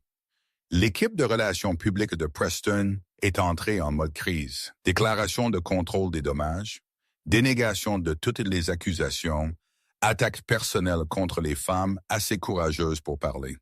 Cela n'a pas marché. Parce que quand un domino tombe, les autres suivent. Harrison Cole, directeur financier et meilleur ami de Preston, a été arrêté pour fraude un mardi matin. Les preuves étaient irréfutables. Compte offshore, registre falsifié, une piste de corruption qui remontait à 15 ans. Harrison avait été le réparateur de Preston pour tout cela. Il savait où chaque cadavre était enterré. Il a retourné sa veste en 6 heures. En échange de charges réduites, Harrison a fourni aux enquêteurs tout. Crimes financiers, corruption de fonctionnaires, subornation de témoins et allégations d'abus antérieurs. Les propres messages textes de Preston et Harrison discutant avec désinvolture de la façon de faire disparaître les problèmes. Elle devient trop indépendante. Nous devons la remettre au pas. Peut-être un voyage à l'hôpital, cela a marché avec Jennifer. Ce message seul aurait suffi, mais il y avait bien plus. Margot Ashford Wellington, la mère de Preston, a reçu une assignation à comparaître un mercredi après-midi. Ses tentatives de dissimuler la violence de son fils, de payer les anciennes petites amies de Preston, de menacer les témoins, de détruire des preuves, font maintenant partie de l'enquête criminelle. Elle a appelé Preston paniqué. « Je fais face à des accusations criminelles, hurla-t-elle, à cause de toi, à cause de ce que tu as fait. Mère, calme-toi. Nous avons des avocats. Les avocats ne nous aideront pas maintenant. » La voix de Margot se brisait. Ils savent tout. Chaque paiement, chaque menace, chaque témoin que nous avons fait disparaître. Nous allons en prison, Preston, nous deux. Ça n'arrivera pas. C'est déjà en train d'arriver. On me dit de rendre mon passeport. Tu comprends? Je ne peux pas quitter le pays. Preston raccrocha. Sa main tremblait trop pour tenir le téléphone. Theodore Ashford, le père de Preston, mourut un jeudi matin. Le cancer finit par réclamer ce que la corruption n'avait pas pu. Dans ses dernières heures, délirant sous les analgésiques et la proximité de la mort, Theodore fit une confession à son infirmière en soins palliatifs. « Je lui ai tout appris », marmonna Theodore. « Preston, je lui ai appris comment gérer les femmes, comment les tenir au pas. Sa femme, la première, elle allait me quitter. Je ne pouvais pas laisser cela arriver. Je devais lui apprendre ce qui se passe quand une femme oublie sa place. » L'infirmière enregistra tout. Quand le cœur de Theodore s'arrêta finalement, elle contacta le détective Briggs. Il a avoué, dit-elle, ce qu'il a fait à sa femme et avoir appris à son fils à faire la même chose. Briggs écouta l'enregistrement 3 fois, puis il l'ajouta au dossier de preuves qui s'épaississait de jour en jour. Le conseil d'administration d'Ashford Development Corporation a convoqué une réunion d'urgence un vendredi après-midi. Preston était assis en bout de table, entouré d'hommes qui avaient été ses alliés pendant 20 ans. Des hommes qui avaient profité de l'argent des Ashford, des hommes qui avaient détourné le regard lorsque des rumeurs circulaient sur le tempérament de Preston. Les petites amies de Preston, les accidents de la femme de Preston. Ils ne détournaient plus le regard. Preston, c'est fini. Le président du conseil avait 70 ans et connaissait Theodore depuis l'enfance. L'entreprise ne peut pas survivre à cela. Les enquêtes, les poursuites, l'attention médiatique. Notre action a chuté de 40% en 2 semaines. Nos partenaires se retirent. Nos prêteurs exigent des révisions de prêts. C'est temporaire, dit Preston.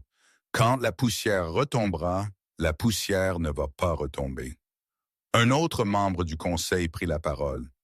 Vous faites face à des accusations criminelles. Votre mère fait face à des accusations criminelles. Votre directeur financier coopère avec les procureurs. C'est fini, Preston. La seule question est de savoir si vous entraînez l'entreprise avec vous.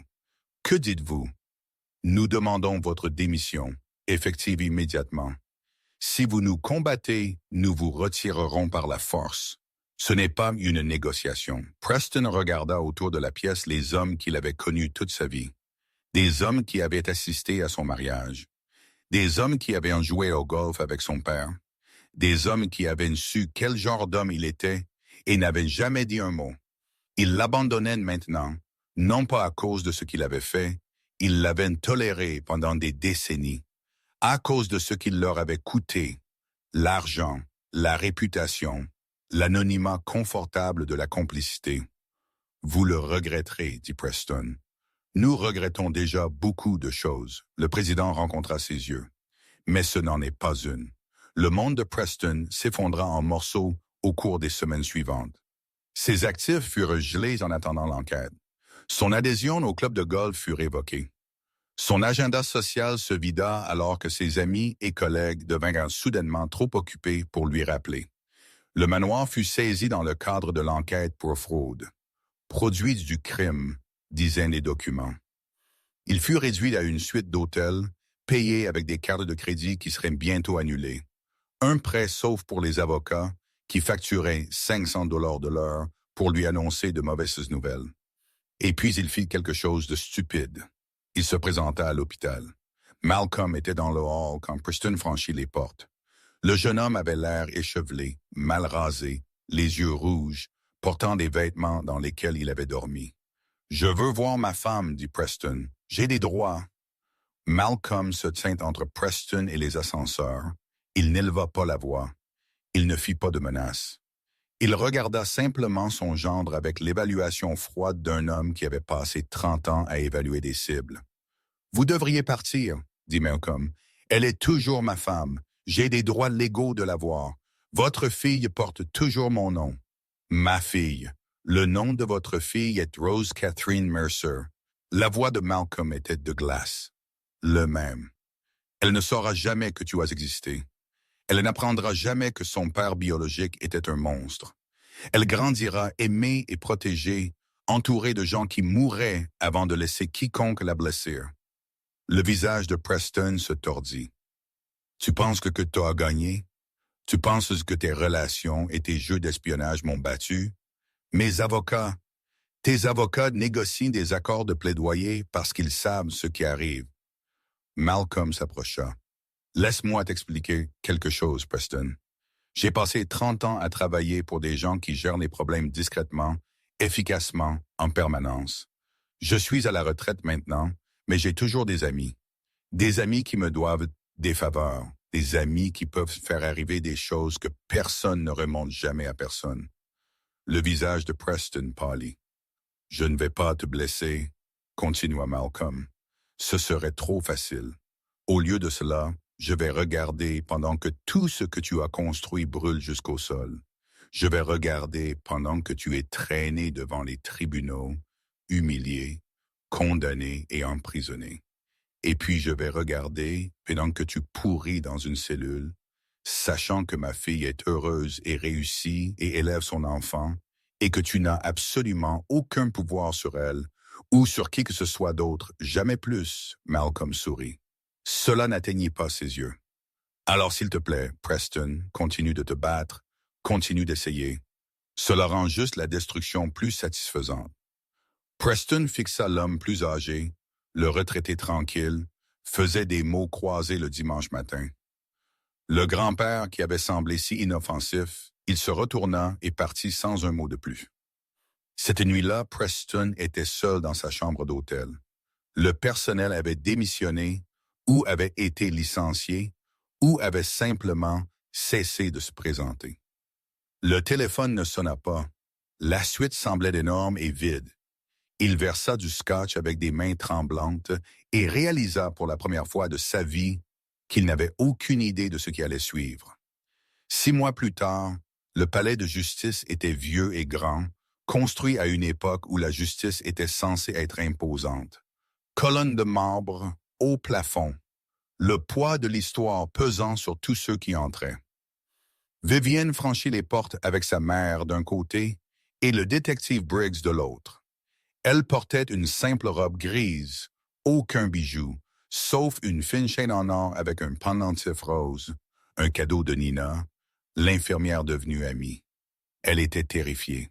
Elle redoutait ce jour depuis des mois, le moment où elle devrait faire face à Preston en public, le moment où elle devrait raconter son histoire à des étrangers et espérer qu'ils la croient. Mais sous la terreur, il y avait autre chose, quelque chose de plus dur, quelque chose qui grandissait depuis qu'elle s'était réveillée dans ce lit d'hôpital 18 jours après que son mari l'ait presque tuée. La résolution. La salle d'audience était bondée.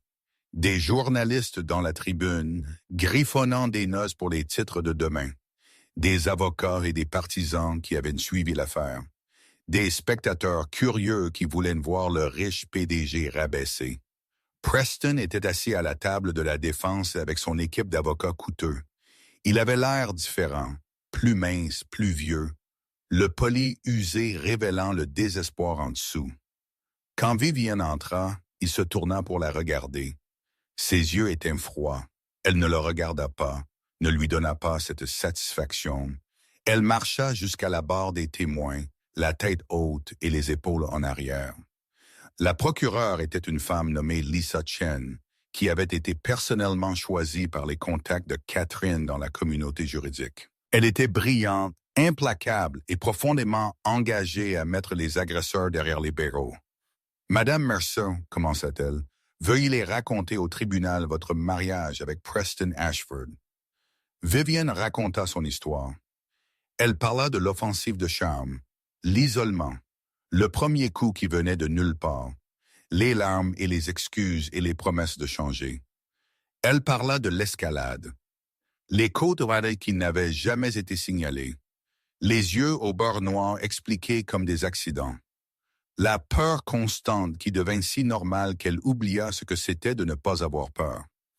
Elle parla de la nuit où elle faillit mourir, du message texte qu'elle essayait d'envoyer, du bruit du poing de Preston contre son visage, de la longue chute dans les escaliers et de l'obscurité qui suivit. Elle parla pendant 3 jours. Sa voix craqua parfois. Ses mains tremblèrent, mais elle ne fléchit jamais. Elle ne vacilla jamais. Elle regarda le jury et raconta sa vérité avec une clarté absolue. « Il m'a dit que personne ne me croirait, dit-elle. Il m'a dit que j'avais de la chance de l'avoir. Il m'a dit que je n'étais rien sans lui. » Elle marqua une pause. Il avait tort sur tout. Les preuves étaient accablantes. Dossiers médicaux montrant des années d'accidents qui n'en étaient pas. Dossiers financiers montrant des comptes cachés et des témoins payés. Témoignages de 8 autres femmes que Preston avait abusées pendant 2 décennies. Harrison Cole monta à la barre et décrivit 20 ans de dissimulation. Les paiements aux victimes, les menaces envers leurs familles. Discussions informelles sur la façon de gérer les femmes qui sortaient des rangs d'armes. Holloway témoigna des blessures qu'elle avait documentées, du schéma d'abus qu'elle avait soupçonné, mais ne pouvait pas prouver jusqu'à ce que le corps brisé de Vivian arrive à son service d'urgence. Nina témoigna des mots que Vivian avait murmurés dans son coma. « J'ai essayé d'être assez bonne. J'ai essayé si fort. » Et puis l'accusation a diffusé les messages textes de Preston, ses propres mots, de sa propre voix enregistrée pour la postérité. « Je te tuerai si tu essayes de me quitter un jour.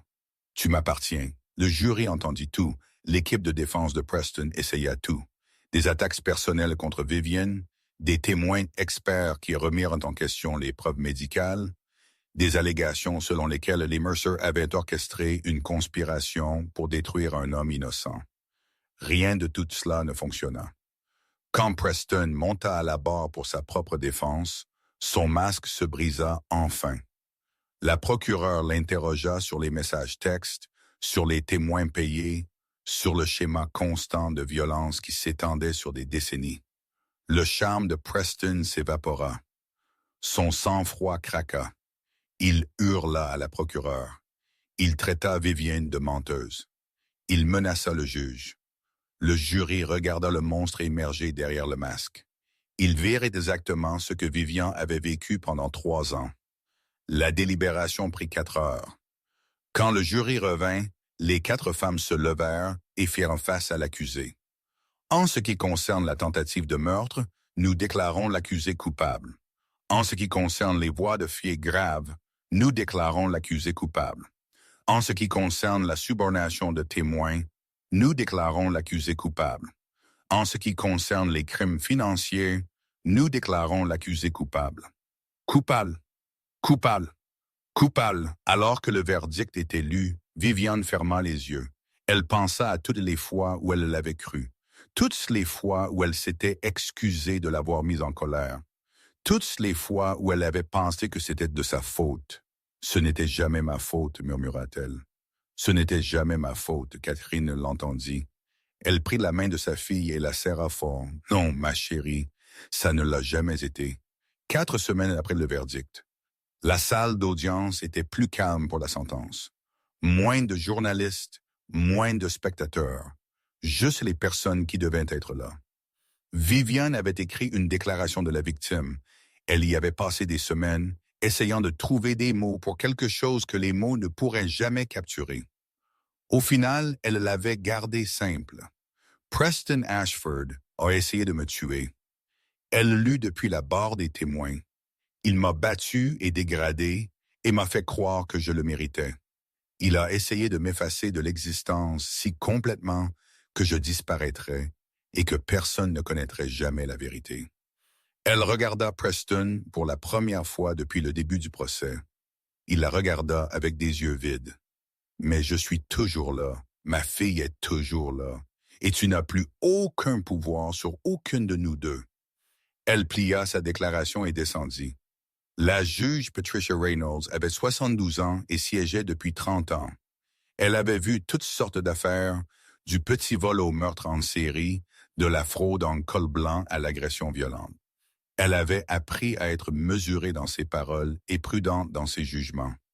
Mais quand elle regarda Preston Ashford, son visage se durcit. « Monsieur Ashford, commença-t-elle, vous avez eu tous les avantages de la vie, richesse, éducation, opportunités, des liens familiaux qui ont ouvert des portes que la plupart des gens ne peuvent même pas voir. Vous auriez pu tout faire, être n'importe quoi. » Elle marqua une pause. « Au lieu de cela, vous avez choisi de terroriser, d'abuser et de presque assassiner une femme qui vous a fait confiance.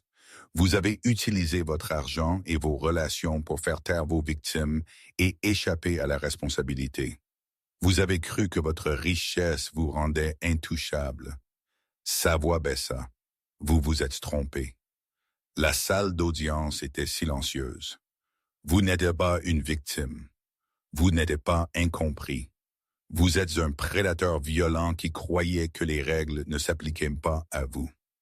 Les preuves dans cette affaire prouvent que vous avez systématiquement abusé de plusieurs femmes pendant 2 décennies, que vous avez failli tuer votre femme enceinte et que vous avez utilisé vos ressources pour couvrir vos crimes et intimider les témoins. La juge Reynolds redressa ses papiers. Ce tribunal vous condamne à 25 ans de prison d'État à perpétuité.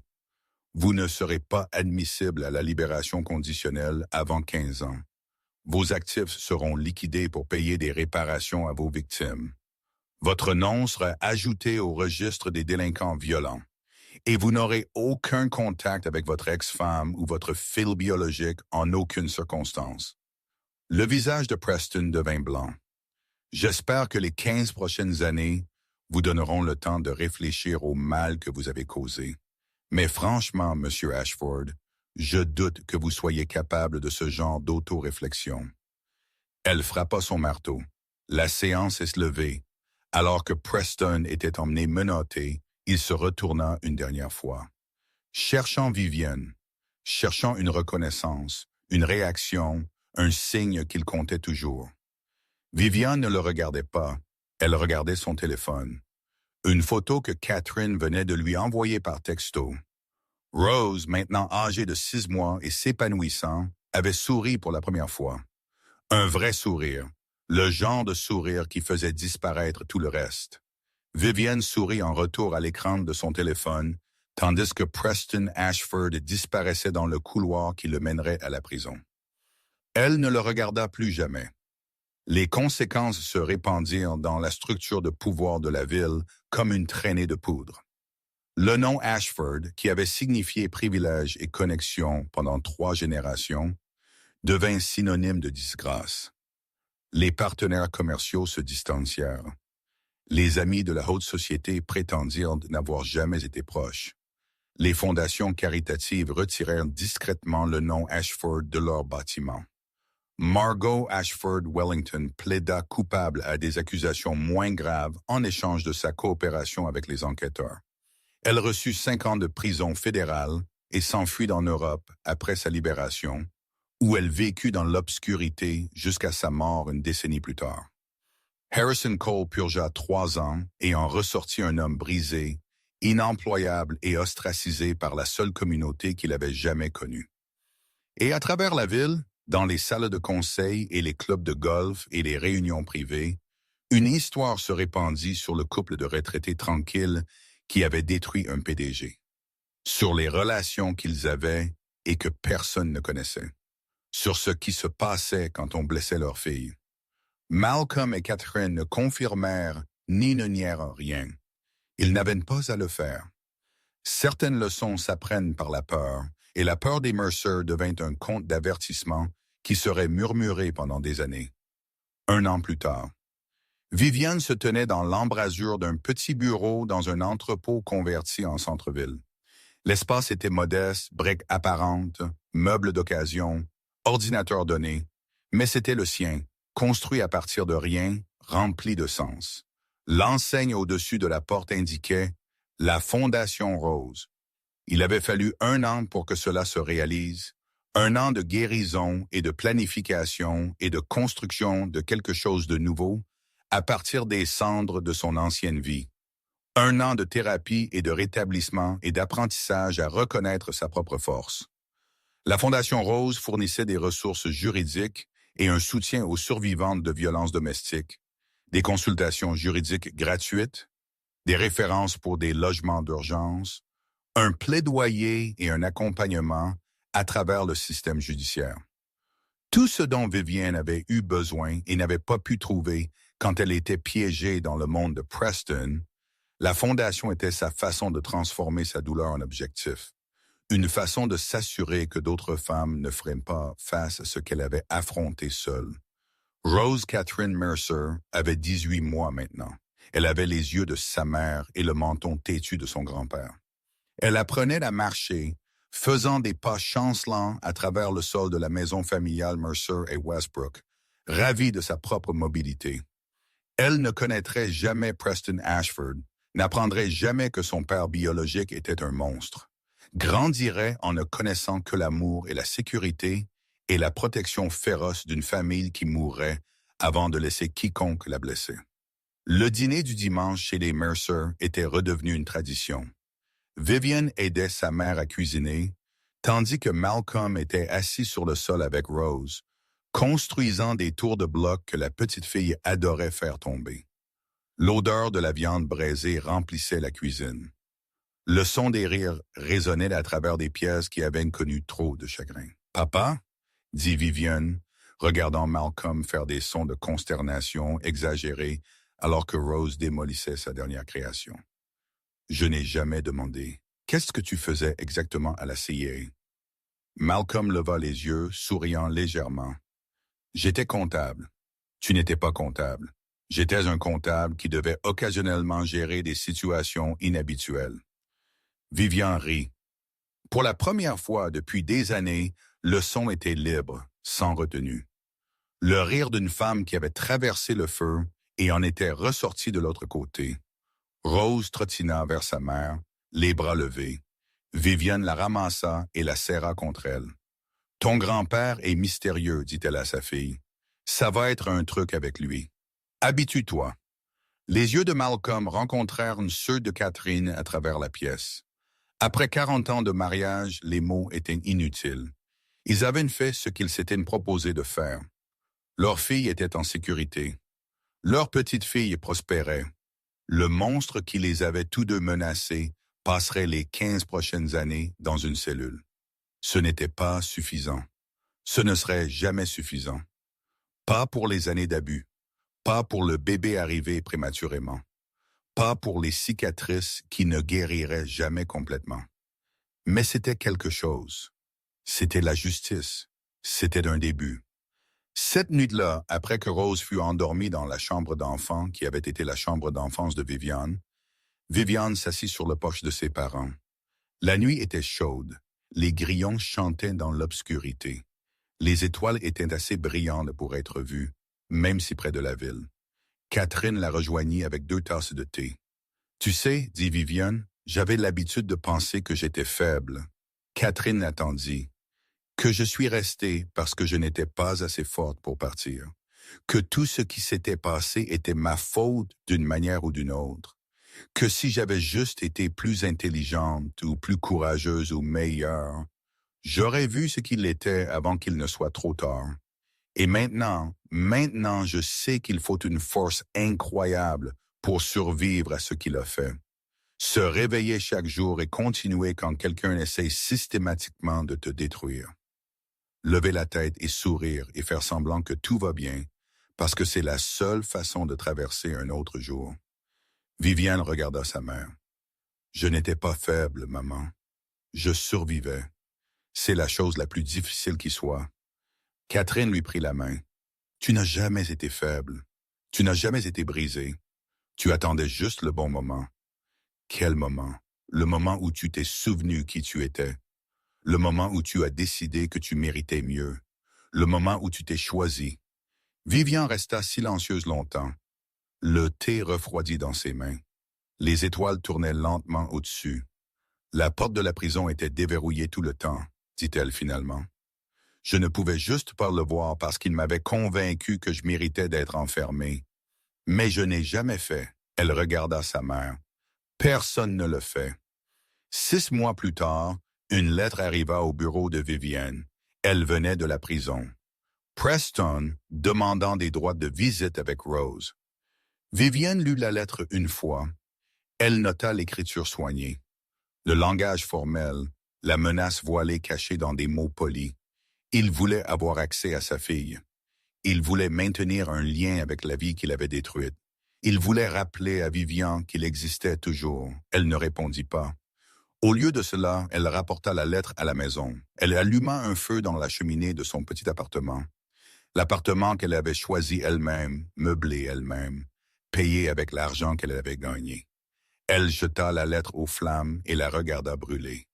Puis elle prit sa fille, la serra contre elle et sortit au soleil. Le passé était fini. Preston Ashford était enfermé, oublié, sans importance. Il n'avait plus aucun pouvoir sur elle. Il n'avait aucun pouvoir sur Rose. Il n'avait aucune revendication sur aucun de leurs futurs. Certains monstres portent des costumes. Ils sourient aux caméras et serrent la main des mères et font des dons aux hôpitaux pour enfants.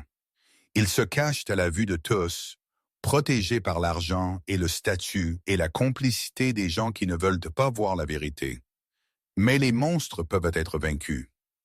Non pas par d'autres monstres, par des gens ordinaires qui refusent de détourner le regard, par des parents qui protègent leurs enfants, par des survivants qui choisissent de parler. Viviane Mercer n'avait besoin de personne pour la sauver. Elle avait juste besoin de temps. Le temps de voir clairement. Le temps de trouver sa voie. Le temps de se souvenir qui elle était avant que quelqu'un n'essaie de la convaincre qu'elle n'était rien. Elle n'a jamais été rien. Elle n'a jamais été faible. Elle attendait juste le bon moment. Le moment où elle s'est levée, a pris sa fille et est sortie du feu. Si cette histoire vous a ému, si elle vous a fait ressentir quelque chose de réel, je veux vous demander 3 petites choses. Premièrement, cliquez sur le bouton s'abonner. Activez les notifications. Nous publions des histoires comme celle-ci chaque semaine. Des histoires qui divertissent mais qui autonomisent aussi. Deuxièmement, laissez un commentaire ci-dessous. Dites-moi, avez-vous déjà connu quelqu'un piégé dans une situation comme celle de Viviane? Que leur diriez-vous si vous le pouviez? Et troisièmement, partagez cette vidéo. Envoyez-la à un ami. Publiez-la sur votre fil d'actualité. Vous ne savez jamais qui pourrait lutter silencieusement. Déclaration finale. Merci d'avoir écouté et merci de faire partie de ce voyage avec nous.